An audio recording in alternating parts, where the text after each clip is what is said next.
Hello, Sorcery fans. Josh here, and today, since we are quickly approaching Gen Con, I want to talk about the big changes that the draft kit is going to have for your games at Gen Con and any future beta drafts that you participate in once we all have the kits in hand. Now, the big change that we all know about is that now everyone's going to get a Spell Slinger instead of the Sorcerer.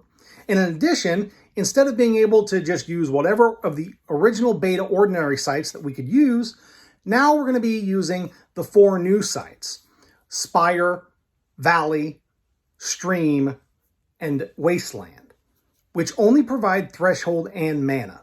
So I'm going to go ahead and I'm going to start with those first.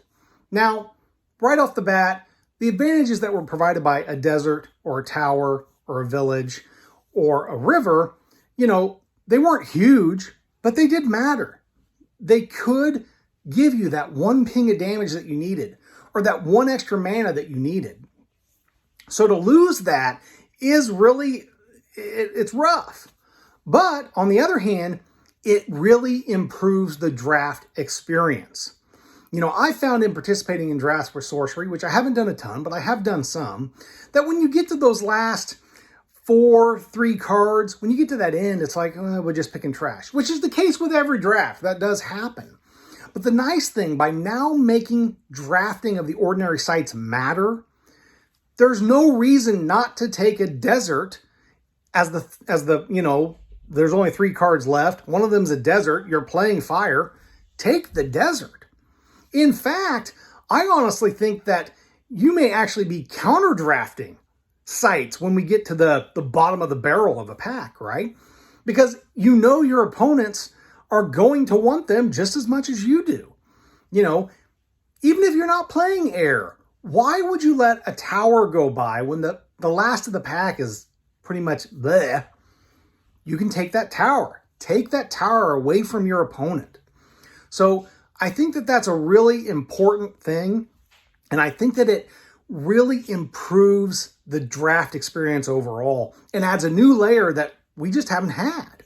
And I think it was a very good decision on the part of Eric's Curiosa to try to improve the draft experience. And yet again, it shows that while collectability matters to the folks at Eric's Curiosa, they care about play.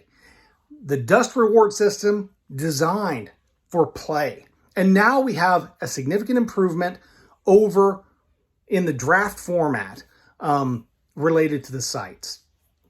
So just when you're in there, when you're thinking, when you're drafting, especially if you're at Gen Con here in the next couple of days, be thinking, hey, this is the 11th pick of the pack. I don't need any of these cards. Oh, look, the tower's still here. The desert's still here. Well, I know I've not been getting a lot of fire, and I wasn't able to play it even though I wanted to, but I bet I take this desert, it's going to tick someone off. You take that desert. I think that's a thing that we're really going to have to start thinking about just in terms of picking the sites and what you're going to do in terms of taking sites. Because obviously, if you get one that's in your elements, you definitely want it, especially if it's towards the end of the pack. Now, early on, you're not going to. But certainly, when you're talking the 5 last cards in a pack and one of them's a site, it's very likely that those cards aren't in your elements. They're not high picks. So take the site. Now, on to the bigger change, and the one that's way more important in my opinion. So we're all getting Spell Slinger. Spell Slinger, all it does is you get 1 extra spell to start the game. Of all the avatars in the game, this is clearly the weakest ability that there is. Even though they're going to allow it in Constructed, but I can't imagine anyone's going to take this unless we see some serious changes in AL where getting that 1 extra spell means speed. But even then, it's like, well, why wouldn't you take the Sorcerer? So we're getting the Spell Slinger, which overall feels to be a big downgrade from all the other avatars that we currently have available. Which means that we all have Spell Slinger. Well, we can all go, no, we can't go get the beta avatars. We can't go get a Sorcerer. They've specifically designed this kit to eliminate that. Which again means here we are. Oh, in that 15th card, It's a Sorcerer. Oh, that 15th card is a Flamecaller. That's a big choice. Now, I think in terms of the other 4 elemental avatars, it's going to be less of a big deal. One, you open your first pack, you're probably not going to pick an avatar, one of the 4 beta avatars, right? That's what I'm specifically referring to, the 4 beta avatars. You're probably not going to pick one of those in your first pack, right? So it's kind of a thing where, okay, so if you're not going to play to that, if you're not going to pick that Flamecaller, and then, you get through the pack and it turns out you're playing fire, but the Flamecaller didn't come back around, what are the odds of you actually picking up, a Flamecaller in pack 2 or 3? Seems pretty low. Now, I could be wrong. Maybe people will be able to pick up the beta avatars a lot more quickly. But in my opinion, I feel like because of how, there just aren't a lot of avatars in an average box, I just don't know that the coincidence of I'm building fire and air and the Spark Mage or the Flamecaller come out of the pack are going to coincide. I feel like it's going to be like, well, I opened a Geomancer and I'm playing air and fire. Well, whatever. Now, there certainly could be some counter drafting that you might consider. If you're not seeing a lot of fire coming your way and we're on pick 6 or pick 7 of the pack and there's a Flamecaller, you might be like, you know what? I'm going to take that Flamecaller. When you're getting into those picks between 6 and 8 of a pack, there can still be some good cards, some very useful cards. But at that point, if you know that, you're not getting a lot of fire, so the people are picking the fire in this and a Flamecaller is there, you might say, yeah, I'm going to take him out of there. Because a Flamecaller is going to be a better option than Spellslinger if you got plenty of fire. So that's just kind of my thought on it, with the 4 beta avatars. I think it will change to some degree, and you will see them played a lot more as a regular option.